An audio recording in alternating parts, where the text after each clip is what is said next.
This one's actually gonna hurt. Naughty Dog. We all know them, love them, or loved them.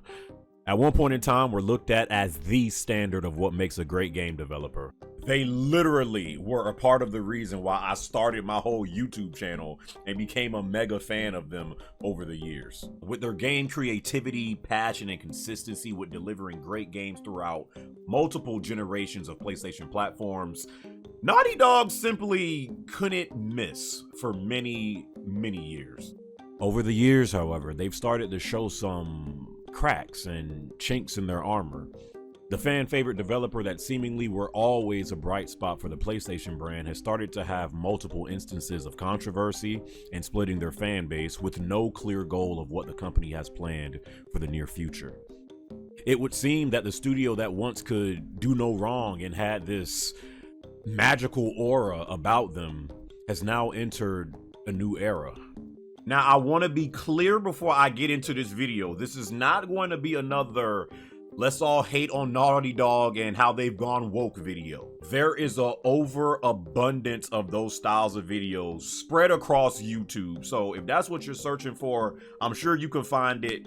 I ain't gonna waste my time with that here. This will, however, be me expressing my opinion on a studio that I once stanned and loved, that has, as of late, become a model of inconsistency, disappointment, and questionable decisions. This is Naughty Dog, a fall from... I'm sorry, I had to. This is Naughty Dog's Demise from Within.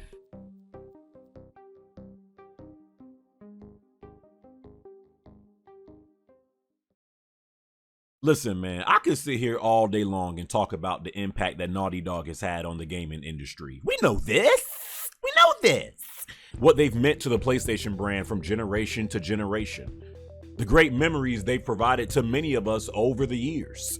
Some of my favorite game franchises, from Jak and Daxter, Crash Bandicoot, Uncharted, The Last of Us, bro, all coming from them. All their achievements and milestones, their resume and track record over the years speaks for itself. To put in perspective the dominance of Naughty Dog over the years, them at their lowest point with their most hated game, they still were awarded Game of the Year along with a bunch of other milestones at a time where many workers and other companies struggled during a global pandemic. Damn! However, despite all that success, all the milestones, awards, and money that the company has achieved, something has started to stick out like a sore thumb. The glory days of Naughty Dog seemingly carrying PlayStation every generation and being the top dog has since been put into question, and a lot of faith has been lost among many of their fans. This, for me at least, has been a gradual process that began back when the company appeared to be at their peak. Hang on, Nathan! Where is the artifact? Heads up! There's gotta be another way. I need you on this one.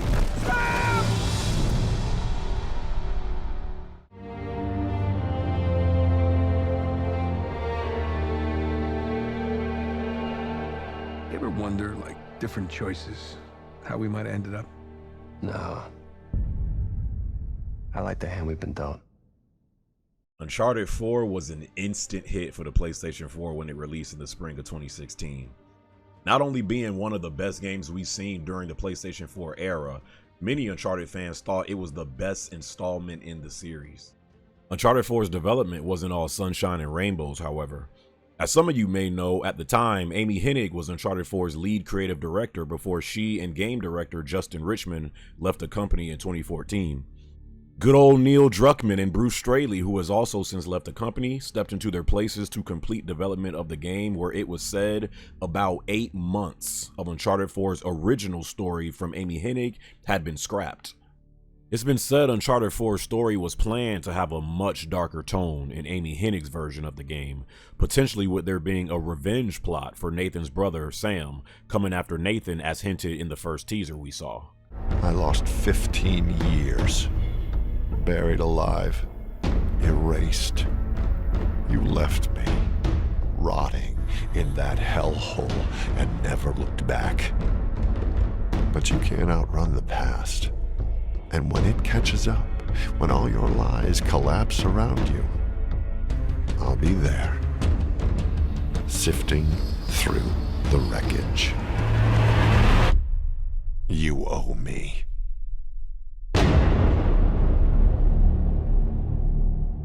Instead of that, we got them riding a Jeep through Madagascar half of the game, a teaser of Abby and Last of Us 2, and a surprisingly great last fight in Wraith to where I was questioning how they both became expert swordsmen near the end.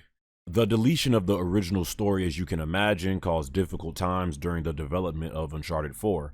Coming up with essentially a brand new story which led to rigorous work schedules, aka crunch, and overall not a joyous time to be working at the studio.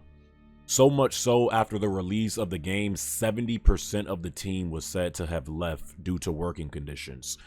Bruce Straley was quoted saying he would never want to do Uncharted 4 again because now we lived through with that. Despite all they had just went through, Uncharted 4 was praised by the masses and received many awards and accolades that year, and all things seemed great at Naughty Dog from the outside looking in. Bruce Straley, as mentioned, left Naughty Dog soon after Uncharted 4 in 2017 due to burnout and wanting to focus his energies in other directions. The Last of Us 2 was the next game in line, and as you could imagine, development for it was greatly affected by the damage just caused by the events of Uncharted 4. Strenuous working hours with a crunch schedule of 12-hour workdays, multiple game delays, enormous turnover of employees, leaks that caused people to already despise the game before it even released. Did I mention that we were in the heart of a global pandemic while they were trying to finish up and launch the game? Oh my God!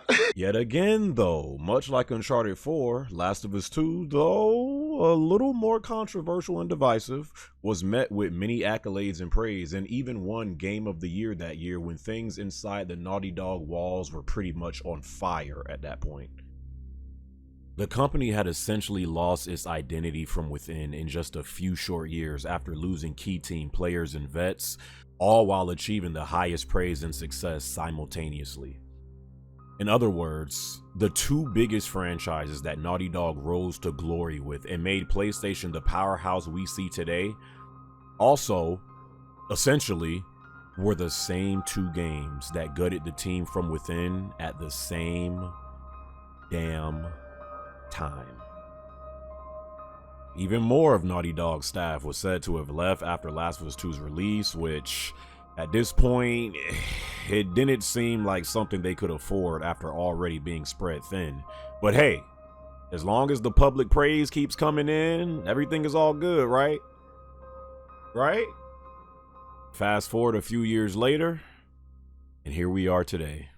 A lazily done remake of a classic game that quite frankly didn't need to be done, that came with no gameplay updates or the multiplayer portion, a TV show of said game, more employee layoffs, and another remaster on the way that I feel people at this point, including myself, are kinda tired of hearing about. And now Factions 2, to where to no one's surprise, well, actually, I guess a lot of people was surprised by this. I have no clue why. After that whole Bungie fiasco went down to where Bungie essentially big broed them into saying, oh no, hold off on this, do not drop this junk, and they actually listened to them, I was like, yeah, this is done. Something that people have been waiting for over 3 years now, that was promised, might I add, gone. The lack of transparency with their fans and all the stuff I just went through, I feel has been slowly adding up over time and has started to become a huge problem for them. Especially when it's not what we've been accustomed to when you think Naughty Dog. I think it's also important to realize in cases such as this that no company is perfect. No company in the world stays at the top of their game year in and year out without some kind of fall off. And I feel like a lot of us have been giving Naughty Dog the benefit of the doubt. And let's be honest, they've earned that. It still, however, is a bittersweet feeling that fans such as myself just can't seem to shake and are starting to question when things for the future of this company will start looking bright again. This is a company that to this day, I still believe are one of the top developers in the game, regardless of how you feel. But all their success they've had has seemed to come at a cost. Their reputation amongst many fans have shifted. The aura they once had has disappeared. Employee trust has seen better days. And what you see today, I believe, is a studio that has been trying to pick up the broken pieces of who they once were in real time. I think Naughty Dog needs to do some developer soul searching. But like, seriously though, like, reflect on things that they've done that got them to this point over the many years and build themselves back up into the powerhouse team we know them to be. I don't know what the future holds for them outside of Last of Us and whatever other future single player game they have planned down the road. But I want to be excited when I hear their name again. Get that giggity feeling inside when I talk about them and their games. That feeling about them, at least for me, has been gone for a few years now.